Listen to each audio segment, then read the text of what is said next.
Brenda shtëpisë së Big Brotherit, aty ku çdo gjest smadhon jehonën dhe çdo fjalë bëhet temë diskutimi, një moment i pazakontë sjell buzëqeshje, habi dhe reagime të forta nga publiku.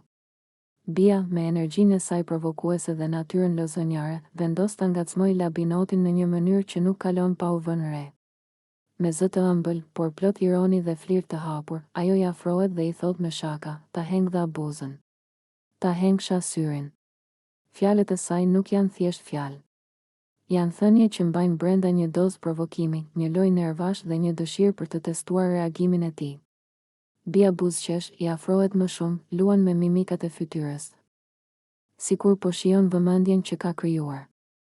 Çdo lëvizje e saj duket e menduar për të ndezur situatën, për ta bërë momentin sa më të komentueshëm. Labinoti, i zënë në befasi, nuk e humb rastin për të reaguar në mënyrën e tij.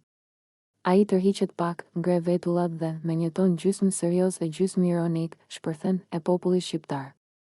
Çfarë njerëzish keni futur në Big Brother? Kjo fjalë i bie si bombë në dhomë. Disa qeshin, disa habiten, të tjerë shikojnë me sy kritik, sikur po pyesin veten nëse ajo që po ndodh është thjesht shaka apo diçka më shumë. Bia, larg tërheqjes, vazhdon lojën e saj teatrale. Ajo qesh, mbyll syt për një çast dhe nxjerr tinguj lozonjar. Ah. Ah. Ah. Nuk është një shprehje serioze, por një egzagerim i qëllimshëm, një mënyrë për ta çuar situatën në kufit e humorit dhe provokimit. Ajo e di shumë mirë që kamerat janë aty, që publiku po e sheh dhe që çdo reagim do të analizohet. Pikërisht kjo e bën momentin edhe më të fortë. Labinoti tund kokën, mes nervozizmit dhe të qeshurës, duke u përpjekur ta mbajë veten në kontroll.